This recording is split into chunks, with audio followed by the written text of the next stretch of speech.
బులెటిన్లో breaking news చూస్తున్నాం. MLA కోట MLC ఎన్నికల అభ్యర్థుల ఖరారుపై కాంగ్రెస్ రాష్ట్ర వ్యవహారాల ఇన్ఛార్జ్ మీనాక్షి నటరాజన్ టెలికాన్ఫరెన్స్ నిర్వహించారు. మీటింగ్ లో CM Revanth Reddy, deputy CM బట్టి విక్రమార్క, టీపీసీసీ చీఫ్ మహేష్ కుమార్ గౌడ్, మంత్రి ఉత్తమ్ కుమార్ రెడ్డి పాల్గొన్నారు. అభ్యర్థుల ఎంపికపై ఆమె చర్చించినట్లు తెలుస్తోంది. గత ఎన్నికల్లో పోటీ చేసిన వారికి అవకాశం లేదన్న చర్చ కొనసాగుతుంది. అలాగే కార్పొరేషన్ పదవులు ఉన్న వారికి కూడా నో ఛాన్స్ అని సమాచారం. కాసేపట్లో ఏఐసీసీకి మీనాక్షి నటరాజన్ నివేదిక ఇచ్చే అవకాశం ఉంది. ఎమ్మెల్యే కోట, ఎమ్మెల్సీ 4 స్థానాల్లో మిత్రపక్షమైన సిపిఐకి ఒక సీట్ కేటాయించనున్నారు. రైట్, ఇదే అంశంపై మరింత సమాచారం మా పొలిటికల్ బ్యూరో చీఫ్ రామ్ అందించేందుకు సిద్ధంగా ఉన్నారు. Ram, over to you. Nikhat, ఏదైతే రాష్ట్రంలో 5 ఎమ్మెల్యే కోట ఎమ్మెల్సీ స్థానాలకి ఎన్నికలు జరుగుతున్నాయి. ఎన్నికల ప్రక్రియ మొదలైంది. ఈ నెల 10వ తేదీ అంటే రేపు మధ్యాహ్నం 3 గంటల లోపు నామినేషన్లు అందరూ కూడా దాఖలు చేయాలి.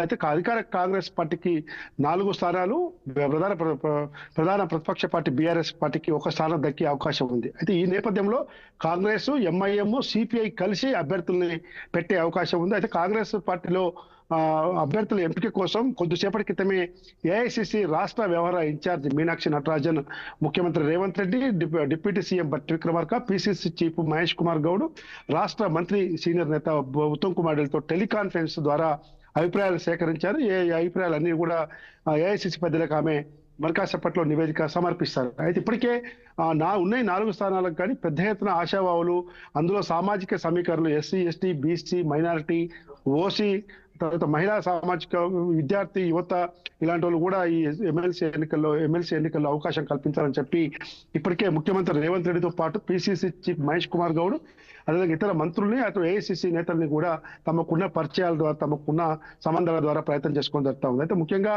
రాష్ట్రంలో బీసీ కులగణన సర్వే ప్రక్రియ ఒకటి రాష్ట్ర ప్రభుత్వం అధికారికంగా చేపట్టింది. మరోవైపు కాంగ్రెస్ పార్టీ కూడా దాన్ని పెద్ద ఎత్తున జయప్రదం చేసేందుకు సిద్ధమైంది. తర్వాత ఎస్సీ వర్గీకరణ అంశం కూడా ఈ రోజు పెద్ద ఎత్తున కాంగ్రెస్ పార్టీని వెంటాడుతూ ఉంది. అక్కడ కేంద్రము, ఇటు రాష్ట్రం ఎస్సీ వర్గీకరణ విషయంలో పెద్ద ఎత్తున చర్చలు జరుపుతున్న నేపథ్యంలో ఈ 2 సామాజిక వర్గాలకు చెందిన వ్యక్తులకు మాత్రం కంపల్సరీ 2 సీట్లు దక్కే అవకాశం ఉందని చెప్పి తెలుస్తా ఉంది. అయితే ఇప్పటికే ఇవాళ ఉదయం, వాస్తవంగా నిన్న రాత్రి కానీ ఇవాళ ఉదయం కానీ ముఖ్యమంత్రి రేవంత్ రెడ్డి, అదేవిధంగా పలువురు సీనియర్ నేతలు ఢిల్లీకి వెళ్ళాలనుకున్నప్పటికీ కూడా ఏఐసిసి సూచనల మేరకే వాళ్ళు ఢిల్లీకి వెళ్లకుండా రాష్ట్రంలోనే ఉండి టెలికాన్ఫరెన్స్ ద్వారా తమ అభిప్రాయాలు చెప్పడం జరిగింది.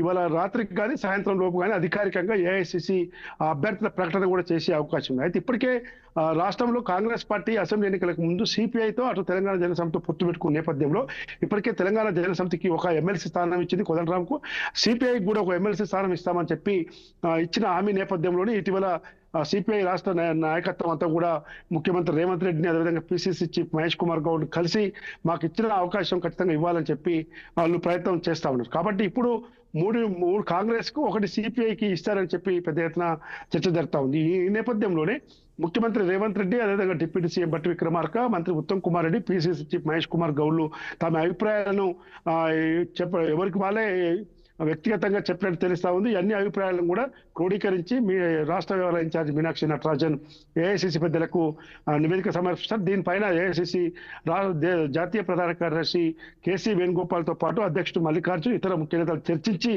అభ్యర్థుల ఎంపికను ప్రక్రియను పూర్తి చేస్తారు. అయితే సిపిఐకి ఒక సీటు ఇచ్చే విషయంలో కొన్ని విభేదాలు వస్తున్నట్టు తెలుస్తా ఉంది. ఎందుకంటే ప్రస్తుతం ఉన్న పరిస్థితుల్లో ఇప్పటికే MLA seat, Kothagudem MLA seat already ఇచ్చాము ఎన్నికల్లో.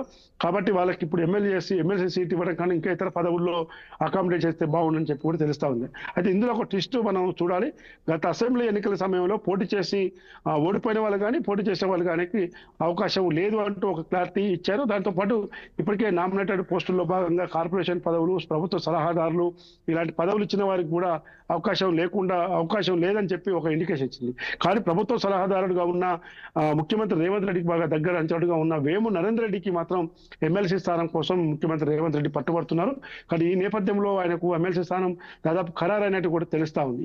మరోవైపు ఏఐసిసి జాతీయ కార్యదర్శి, మాజీ పిసిసి అధ్యక్షుడు, సీనియర్ నేత హనుమంతరావు కూడా బీసీ సామాజిక కోటాలో ఎమ్మెల్సీ పదవి కావాలని చెప్పి ఆయన పట్టుబడుతున్నాడు. ఎస్సీ కోటాలో ఒకవైపు వరంగల్ జిల్లాకి చెందిన దొమ్మాట సాంబయ్య, అదేవిధంగా అద్దంకి దయాకర్లు పోటీ పడుతున్నారు. సంపత్ కూడా పోటీ చేసిన అవకాశం ఉన్నప్పటికీ కూడా సంపత్ పోటీ చేసి ఓడిపోయాడు కాబట్టి అతనికి అవకాశం లేదని చెప్పి తెలుస్తా ఉంది. మరోవైపు మహిళా కోటాలో మొన్న ఖమ్మం జిల్లాలో ఎన్నికలకు ముందు కాంగ్రెస్ లో చేరిన విజయబాయి ఎస్టీ మరియు మహిళా కోట రెండు కలిసి వస్తాయనే దాంతో ఆమెను సంప్రదిస్తున్నట్టు తెలుస్తా ఉంది. ఈ విధంగా 4 ఎమ్మెల్సీ స్థానాలకు 3 స్థానాలు కాంగ్రెస్, 1 సిపిఐ అని చెప్పి ఇప్పటికే ఒక అంచనాకు వచ్చినట్టు తెలుస్తా ఉంది.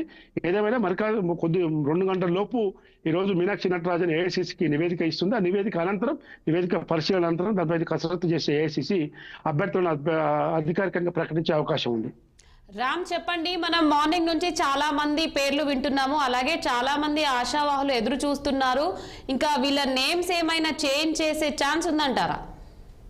ఇప్పటికే బీసీ కోటాలో ఇరవత్ అనిల్ కానీ, తర్వాత గాలి అనిల్ కుమార్ కానీ, హనుమంతరావు కానీ, ఇట్లా ముగ్గురు పేర్లను SC, ST, BC, minority, OC ఒక్కొక్క సామాజిక వర్గం నుంచి 2-3 పేర్లను ఇప్పటికే ఏఐసిసి పరిశీలనలో పిసిసి నుంచి పెట్టినట్టు తెలుస్తా ఉంది. ఇంకా అందులో ఎవరెవరి పర్ఫార్మెన్స్ ఏంటంతా కూడా వడపోత చేసి ఎట్టి పరిస్థితిలో పొత్తులో భాగంగా మొత్తం 4 సీట్లకే ఆమోదం తెలిపాల్సి ఉంది.